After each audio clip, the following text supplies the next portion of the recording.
এক-এগারোর বেশ কয়েকটি অপরাধের সম্পৃক্ত মোজাফফর জন্ড নামে যোগাযোগ ছিল অন্যতম কুশীলব মাসুদের সঙ্গে। বৃহস্পতিবার ট্রাইব্যুনালে হাজিরের নির্দেশ।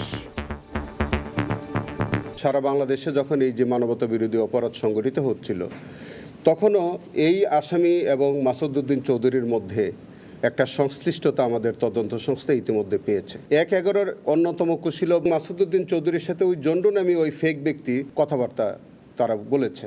এই জন্ড আর কেউ নন, তিনি হচ্ছে মেজর অবসরপ্রাপ্ত মোজাফফর হোসেন। শহীদ জিয়ার খুনি মোজাফফরের দেশে বিদেশে আশ্রয়দাতাদের খুঁজে বের করার আহ্বান বিএনপির।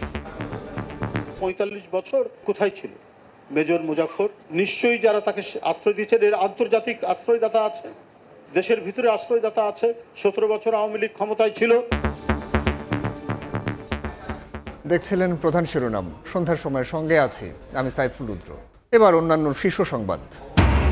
স্থানীয় নির্বাচনেও দায়িত্ব পালন করতে পারবে সেনাবাহিনী, প্রার্থী হতে পারবেন না এমপিওভুক্ত শিক্ষকরা। এসির বৈঠকের সিদ্ধান্ত, সুপারিশ পাঠানো হবে মন্ত্রণালয়ে। সাতক্ষীরার জামায়াত এমপির ভিডিও ঘিরে বিতর্ক। দ্বিতীয় স্ত্রী দাবি করলেও চাকরির সুপারিশ করা বায়োডাটায় অবিবাহিত উল্লেখ তরুণীর, তদন্ত করে ব্যবস্থার ঘোষণা দলের। প্রধানমন্ত্রীর নির্দেশে বিমান ভাড়া ২৪,০০০ টাকা কমিয়ে হজ প্যাকেজ ঘোষণা। সরকারিতে ৫,৫০,০০০ থেকে ৬.৫ লাখ নির্ধারণ, বেসরকারিতে ৫,১৩,০০০। মাইলস্টোন ট্র্যাজেডিতে হতাহতদের স্মরণ, আহতদের উন্নত চিকিৎসার প্রতিশ্রুতি। ক্ষতিপূরণ দিতে না পারার ব্যর্থতা স্বীকার করে দ্রুতই দেওয়ার আশ্বাস।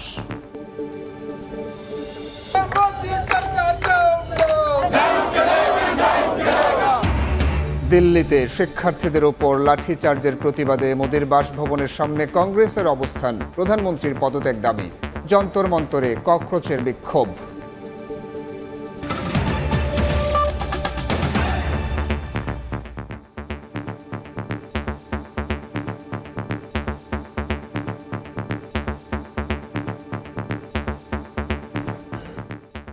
শহীদ রাষ্ট্রপতি জিয়াউর রহমান হত্যায় গ্রেফতার সাবেক সেনা কর্মকর্তা মোজাফফর হোসেন এক-এগারোর বেশ কয়েকটি অপরাধে সম্পৃক্ত। জন্ড নামে যোগাযোগ রাখতেন এক-এগারোর অন্যতম কুশীলব সাবেক সেনা কর্মকর্তা মাসুদউদ্দিন চৌধুরীর সঙ্গে। ব্রিফিংয়ে তথ্য জানিয়েছেন চিফ প্রসিকিউটর। বৃহস্পতিবার তাকে আন্তর্জাতিক অপরাধ ট্রাইব্যুনালে হাজিরের নির্দেশ দেওয়া হয়েছে। ৩০ মে ১৯৮১ রাত ২:৩০ চট্টগ্রাম সার্কিট হাউসে একদল সেনা কর্মকর্তা গুলি করে হত্যা করে তৎকালীন রাষ্ট্রপতি জিয়াউর রহমানকে। সেই হত্যা মামলার আসামি সাবেক সেনা কর্মকর্তা মোজাফফর হোসেন দীর্ঘ ৪৫ বছর ধরে ছিলেন পলাতক। গত বৃহস্পতিবার তাকে গ্রেফতার করে আইন শৃঙ্খলা বাহিনী। এবার মানবতা বিরোধী অপরাধের মামলায়ও বিচারের মুখোমুখি হচ্ছেন মোজাফফর হোসেন। মঙ্গলবার আন্তর্জাতিক অপরাধ ট্রাইব্যুনালে গ্রেফতার দেখানোর আবেদন করে প্রসিকিউশন। পরে ২৩ জুলাই তাকে ট্রাইব্যুনালে হাজির করার নির্দেশ দেওয়া হয়। সারা বাংলাদেশে যখন এই যে মানবতা বিরোধী অপরাধ সংগঠিত হচ্ছিল, তখনও এই আসামি এবং মাসুদউদ্দিন চৌধুরীর মধ্যে একটা সংশ্লিষ্টতা আমাদের তদন্ত সংস্থা ইতিমধ্যে পেয়েছে। আমাদের কাছে যেহেতু একটি প্রাথমিক তথ্য এসছে, আর কোনো ঘটনার সাথে তার কোনো সংশ্লিষ্টতা আছে কিনা, এই সমস্ত বিষয়গুলি উদ্ঘাটনের স্বার্থে আমাদের তদন্তকারী কর্মকর্তা আজকে আমার বরাবর একটি আবেদন করেছে। চিফ প্রসিকিউটর জানান, টানা ১৬ বছরে বাংলাদেশ ও ভারতে নিয়মিত যাতায়াত করতেন মোজাফফর। তবে তিনি জন্ড নামে এক-এগারোর কুশীলব সাবেক সেনা কর্মকর্তা মাসুদউদ্দিন চৌধুরী সহ ঊর্ধ্বতন কর্মকর্তাদের সঙ্গে যোগাযোগ রাখতেন। এক-এগারোর অন্যতম কুশীলব মাসুদউদ্দিন চৌধুরীকে আন্তর্জাতিক অপরাধ ট্রাইব্যুনালে একটি মিস কেসে তাকে গ্রেফতার করা হয়েছিল। তারা জানতে পারেন তার একজন পিএ ছিল। এই পিএ এবং মাসুদউদ্দিন চৌধুরীর সাথে ওই জন্ড নামী ওই ফেক ব্যক্তি, তার সাথেও বিভিন্ন রকম সময় কথাবার্তা তারা বলেছে। এই সূত্র ধরে এই জন্ড নামটি যখন এটা একটু সন্দেহজনক মনে হলো, তখন আমাদের তদন্ত সংস্থা এই বিষয়ে তো উদ্ঘাটন করতে গিয়ে দেখলো যে এই জন্ড আর কেউ নন, তিনি হচ্ছে মেজর অবসরপ্রাপ্ত মোজাফফর হোসেন। এদিকে চিফ প্রসিকিউটরের অনুরোধে ডিজিএফআই, র্যাব ও ডিবির গোপন বন্দিশালা পরিদর্শনে যাচ্ছেন ট্রাইব্যুনাল ১-এর ৩ বিচারক। এছাড়া জুলাই আন্দোলনে মুগ্ধ সহ ১১ জনকে হত্যা মামলার অভিযোগ গঠনের প্রসিকিউশনের শুনানি শেষ হয়েছে। আসামি পক্ষের শুনানি বৃহস্পতিবার। সাবরিনা মজুমদার, সময় সংবাদ, ঢাকা। শহীদ রাষ্ট্রপতি জিয়াউর রহমানের খুনি মোজাফফর হোসেনকে এতদিন কারা আশ্রয় দিয়েছিল তা দ্রুত খতিয়ে দেখার দাবি জানিয়েছেন বিএনপির সিনিয়র যুগ্ম মহাসচিব ও প্রধানমন্ত্রীর রাজনৈতিক উপদেষ্টা রুহুল কবির রিজভী। সকালে রাজধানীর পল্টনে যুবদলের কেন্দ্রীয় নির্বাহী কমিটির সাবেক সহসভাপতি জাকির হোসেন নান্নুর আত্মার মাগফিরাত কামনায় দোয়া ও মোনাজাত অনুষ্ঠানে একথা বলেন তিনি। বর্তমান সরকারের বিভিন্ন উন্নয়নমূলক পরিকল্পনার কথাও তুলে ধরেন রুহুল কবির রিজভী।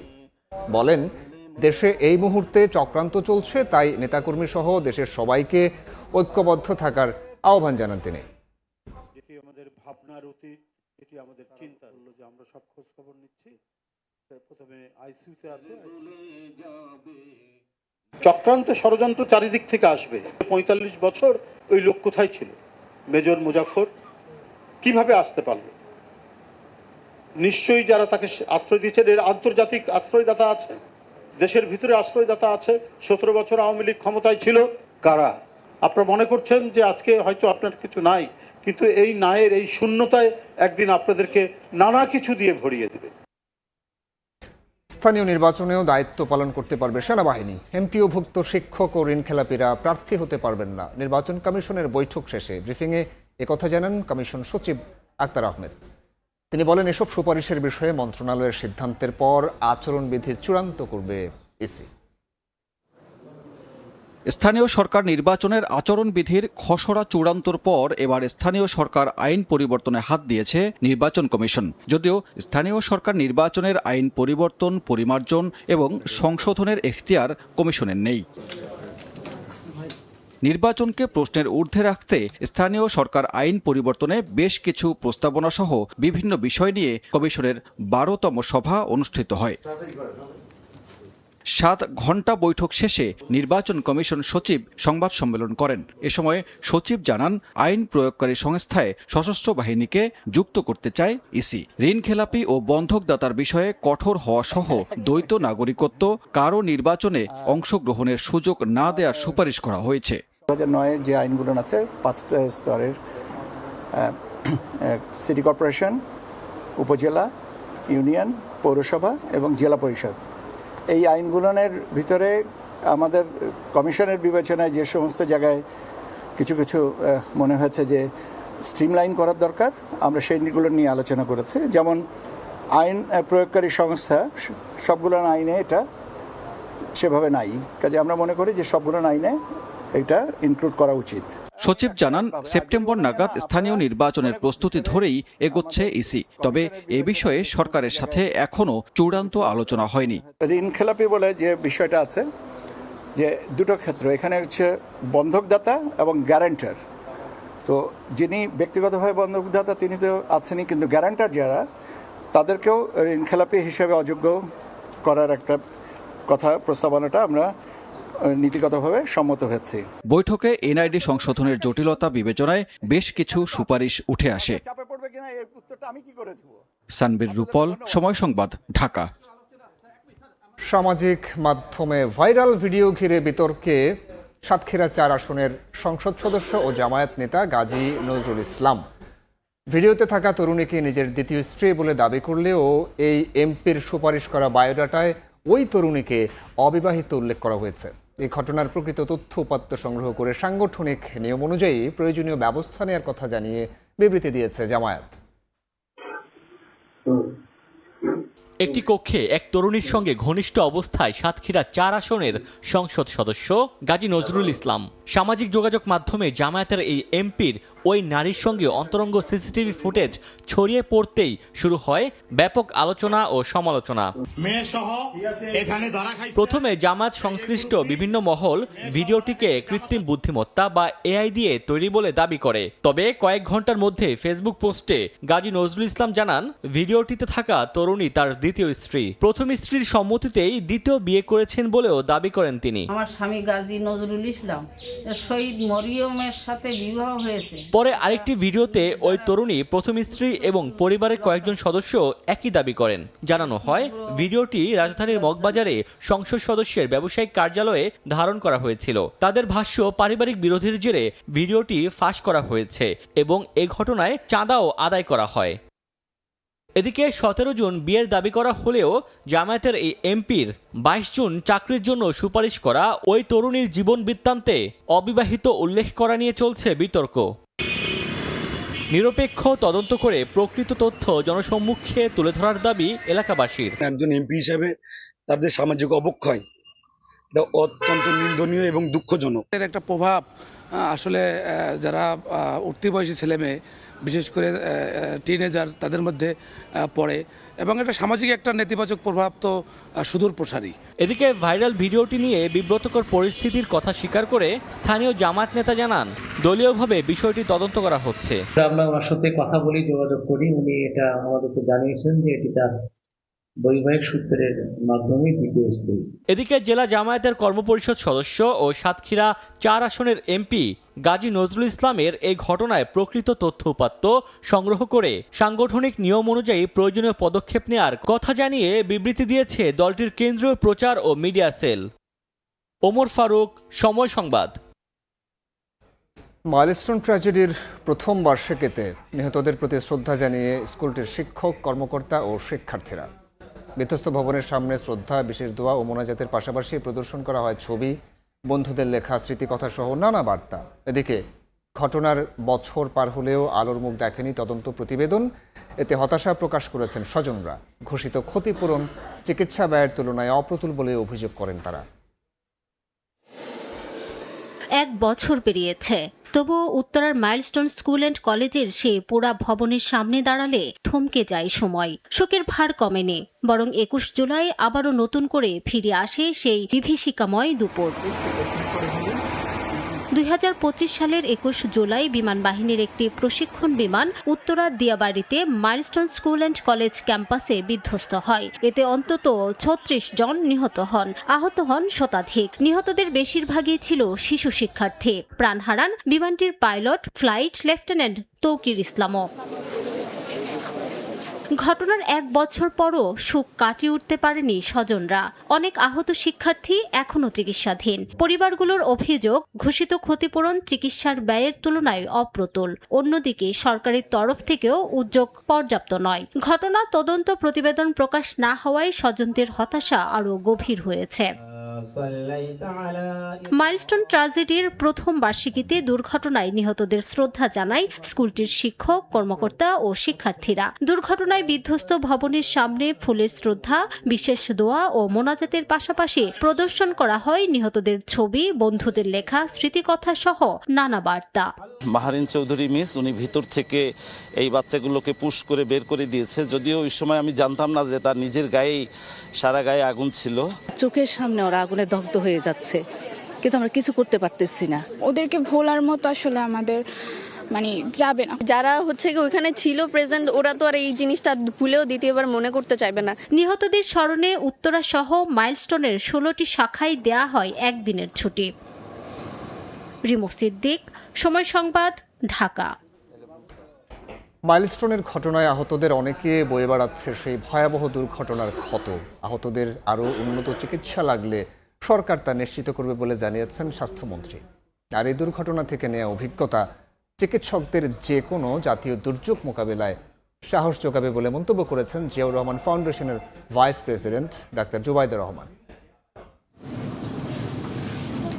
শারিনা জাহান সায়রা এবং সাইবা জাহান সাইমা যমজ 2 বোন একই সঙ্গে একই ক্লাসে পড়ে উত্তরার মাইলস্টোন স্কুলে। 2025 সালের 21 জুলাই উত্তরার মাইলস্টোন স্কুলে যুদ্ধবিমান বিধ্বস্ত হওয়ার পর আগুনে পুড়ে যায় 2 বোন। 1 বছর ধরে চলা চিকিৎসার পর এখনো তাদের বয়ে বেড়াতে হচ্ছে সেই ক্ষত আর ব্যথা। কবে তারা স্বাভাবিক জীবনে ফিরতে পারবে সেটিও অজানা। বাস্ট হওয়ার পরে যে তৈল ছিল প্লাস অন্যান্য আদার্স যেগুলো ওদের গায়ে আসে পড়ছে, পড়ার পরে ওদের পুরো ড্রেস আগুন ধরে গেছে। আগুন ধরার কারণে ওরা আর দৌড়াদৌড়ি করতেছিল, পুরো আগুন শরীর এবং ব্যাগে পুড়ে গেছে। মঙ্গলবার জাতীয় বার্ন ইনস্টিটিউটে মাইলস্টোন ট্র্যাজেডির স্মরণ সভার আয়োজন করেন চিকিৎসকরা।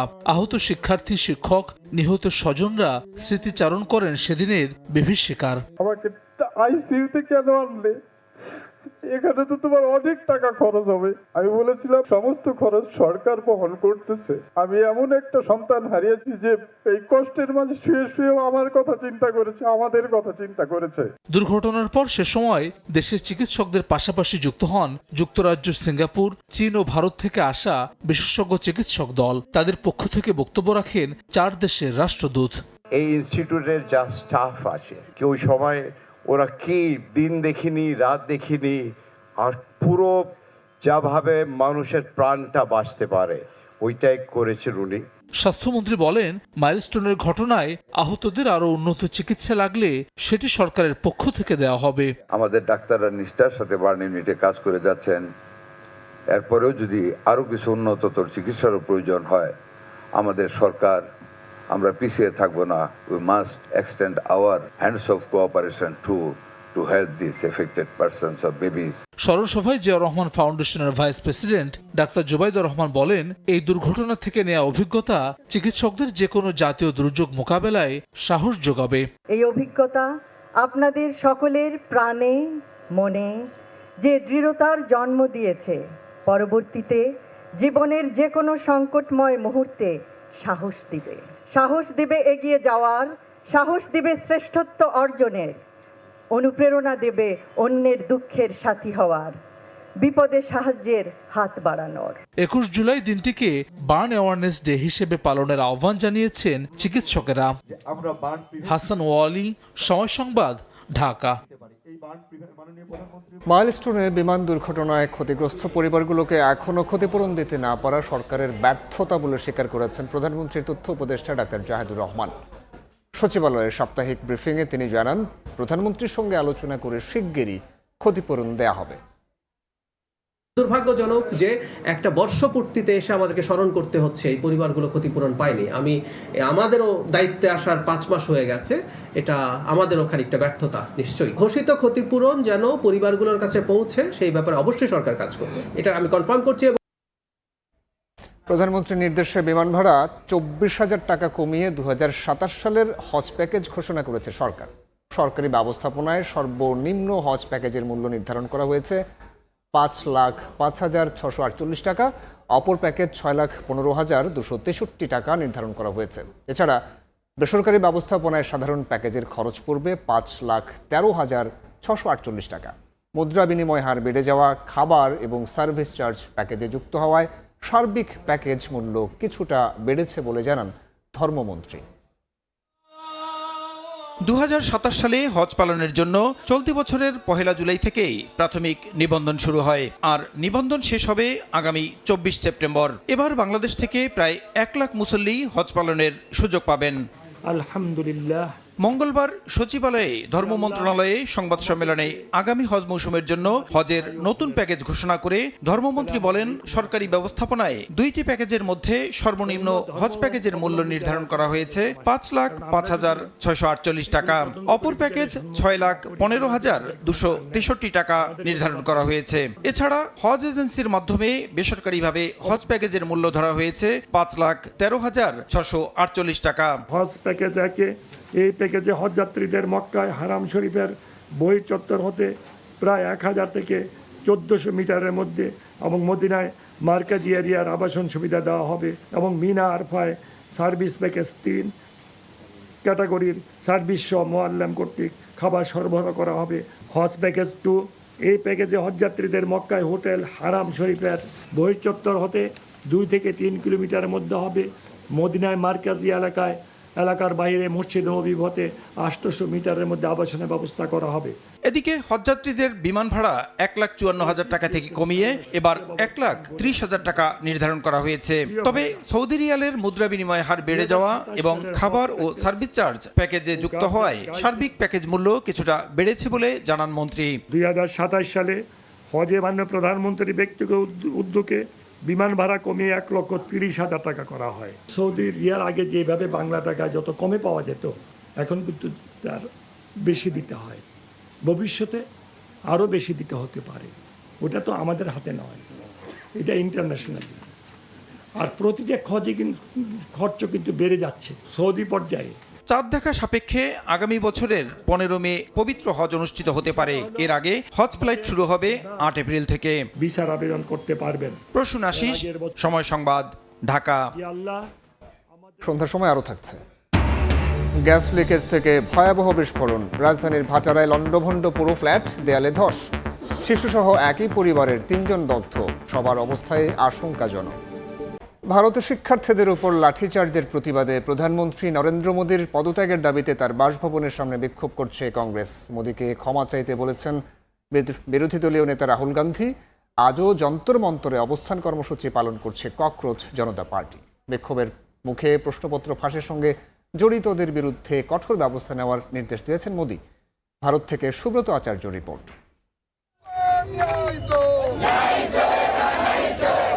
মঙ্গলবার নয়াদিল্লিতে প্রধানমন্ত্রী নরেন্দ্র মোদীর সরকারি বাসভবনের সামনে বিক্ষোভ শুরু করে কংগ্রেস।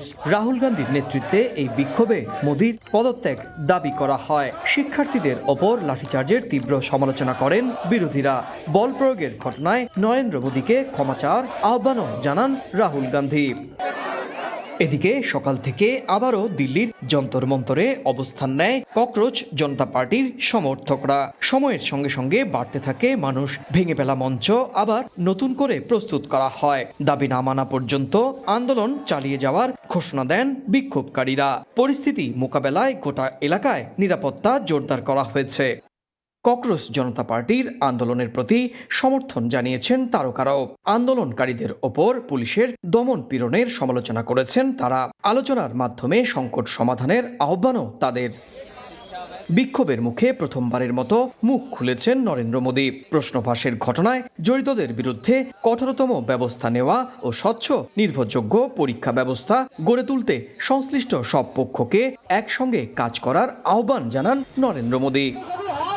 প্রশ্ন ফাঁসের ঘটনায় কেন্দ্রীয় শিক্ষামন্ত্রীর পদত্যাগের দাবিতে ককরোচ জনতা পার্টির আন্দোলনে সমর্থন দিয়ে গেল মাসের শেষে যন্তর মন্তরে অনশন শুরু করেন জলবায়ু কর্মী সোনম ওয়াংচু। সোমবার পার্লামেন্ট অভিমুখে বিক্ষোভের ডাক দেয় সংগঠনটি। বিক্ষোভের এক পর্যায়ে শিক্ষার্থীদের ওপর চড়াও হয় পুলিশ।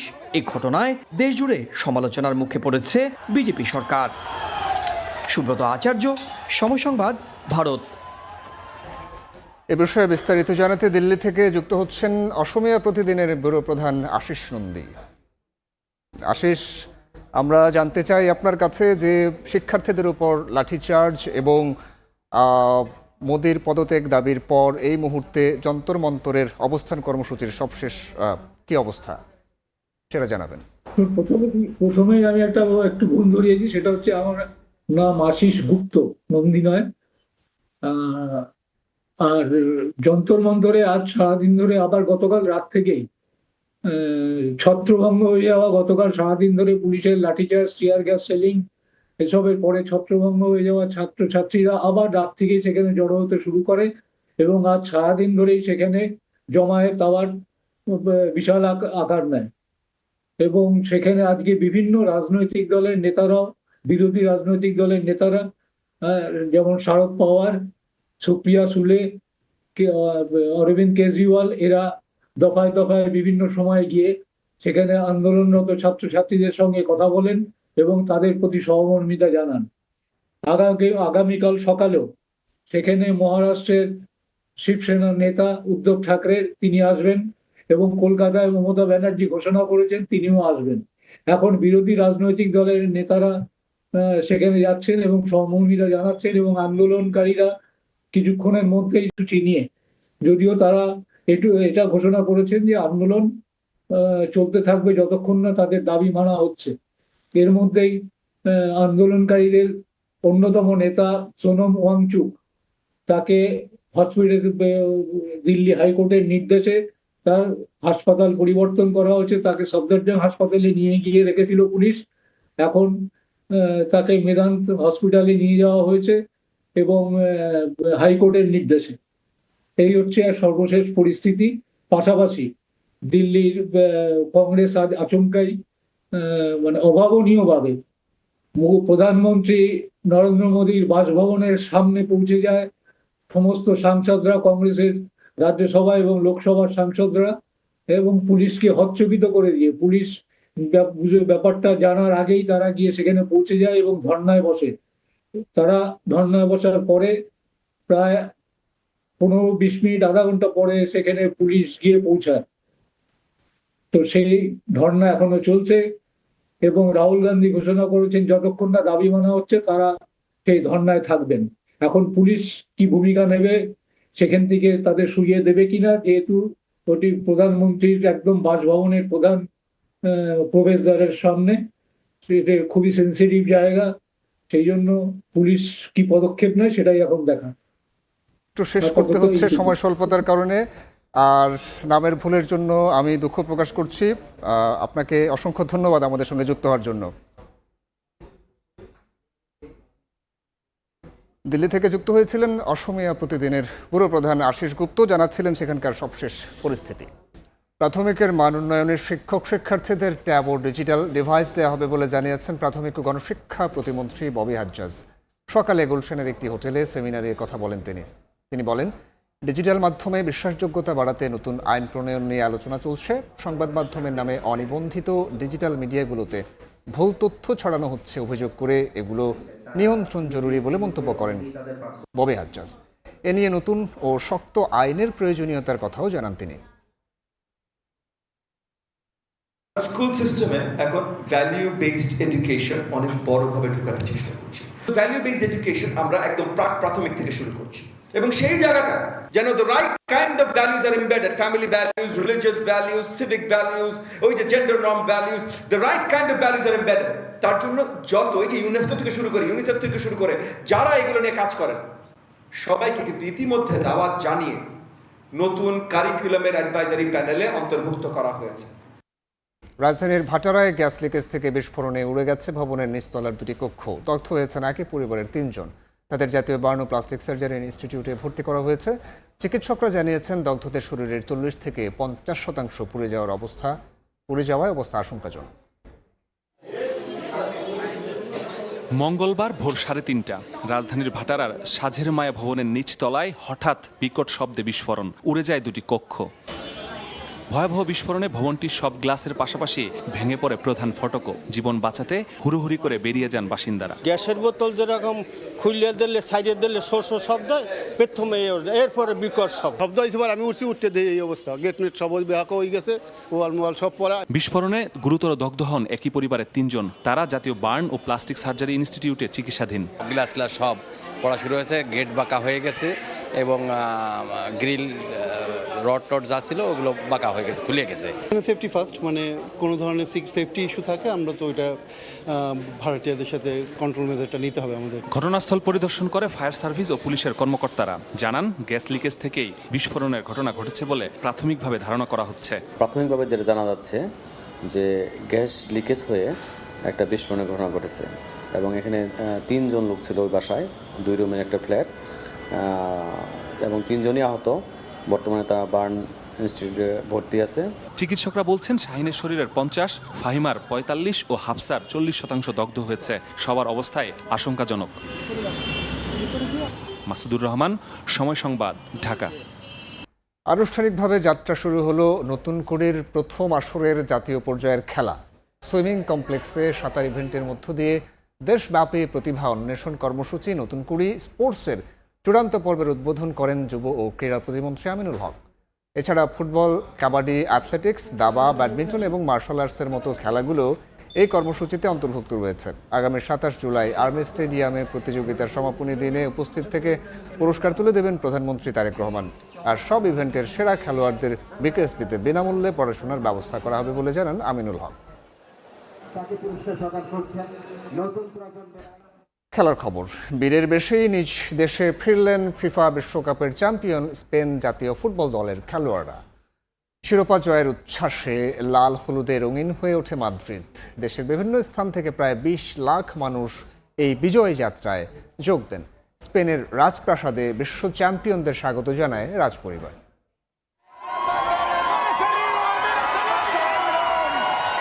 পুরো বিশ্বের রাজা ফিফা বিশ্বকাপের বর্তমান চ্যাম্পিয়নদের ঠিক এ নামেই বরণ করে নিয়েছেন তাদের দেশের নাগরিকরা। একটি ট্রফি আর কোটি মানুষের হাসি। বিশ্বকাপ জয়ের পর স্পেন জুড়ে যেন শুরু হয়েছে আনন্দের জোয়ার। মাদ্রিদের রাজপথে ছাদ খোলা বাসে চড়ে বিশ্বকাপ ট্রফি হাতে উল্লাসে মাতেন Rodri, Yamal, Nico, Olmo, Cucurella, Ruiz সহ পুরো দল। সরকারি হিসাবে প্রায় 20 লাখ মানুষ মাদ্রিদের রাস্তায় ভিড় করেন বিশ্ব চ্যাম্পিয়নদের এক নজর দেখতে। লাল হলুদ পতাকা আর স্পেনের জার্সিতে ছেয়ে যায় পুরো শহর। বার্সেলোনা, ভ্যালেন্সিয়া, সেভিয়া সহ দেশের বিভিন্ন প্রান্ত থেকে ট্রেন করে ছুটে আসেন সমর্থকরা। ছাদখোলা বাসে বিশ্বজয়ী খেলোয়াড়দের দেখে আমার মনে হচ্ছিল আমি স্বপ্ন দেখছি, যেন পর্দার ওপারে যা কিছু আছে তা কোনো কল্পকাহিনী। তাদের আরেকটি বিশ্বকাপ জিততে দেখা সত্যি সৌভাগ্যের বিষয়। দিনভর শহর জুড়ে বিজয় শোভাযাত্রার পর রাতের উৎসবের কেন্দ্র হয়ে ওঠে মাদ্রিদের ঐতিহাসিক সিভিল স্কয়ার। সেখানে মঞ্চে উঠে 1 ঘন্টারও বেশি সময় ধরে সমর্থকদের সঙ্গে গান, নাচ আর উল্লাসে মাতেন স্পেনের বিজয়ী ফুটবলাররা। উল্লাস শুরুর আগে স্পেনের রাজপ্রাসাদে বিশ্ব চ্যাম্পিয়নদের স্বাগত জানান রাজা ষষ্ঠ ফেলিপে, রানী লেতিসিয়া এবং রাজকন্যা লিওনোর ও সোফিয়া। এরপর প্রধানমন্ত্রী পেদ্রো সানচেজের মোনক্লোয়া প্রাসাদেও সংবর্ধনা দেওয়া হয়। 2030 সালে নিজেদের মাটিতে অনুষ্ঠিত হতে যাওয়া বিশ্বকাপেও তৃতীয় শিরোপার স্বপ্ন দেখার আহ্বান জানান প্রধানমন্ত্রী। 16 বছরের অপেক্ষার পর বিশ্বকাপের দ্বিতীয় ট্রফি এখন স্পেনের ঘরে। আর সেই ট্রফি ঘিরে লাল হলুদের যে উৎসব শুরু হয়েছে তা হয়তো স্প্যানিশ ফুটবল ইতিহাসে আরও একটি সোনালী অধ্যায় হয়ে থাকবে। মালিহা সুহরওয়ার্দী, সময় সংবাদ। এ পর্যায়ে শীর্ষ সংবাদগুলো জানাবো আরও একবার। 1-11 সময়েও নানা অপরাধে জড়িত শহীদ জিয়ার খুনি মুজাফফর জন্ড নামে যোগাযোগ ছিল অন্যতম কুশীলব মাসুদের সঙ্গে। বৃহস্পতিবার ট্রাইব্যুনালে হাজিরের নির্দেশ। সাতক্ষীরার জামায়াত এমপির ভিডিও ঘিরে বিতর্ক। দ্বিতীয় স্ত্রী দাবি করলেও চাকরির সুপারিশ করা বায়োডাটায় অবিবাহিত উল্লেখ তরুণীর। তদন্ত করে ব্যবস্থার ঘোষণা দলের।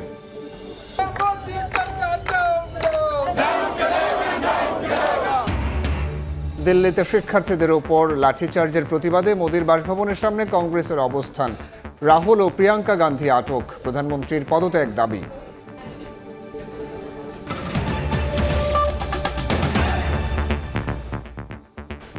এই ছিল সন্ধ্যার সময়। এরপর জনপদের সময় নিয়ে সঙ্গে থাকবেন সহকর্মী জাফর সাদিক।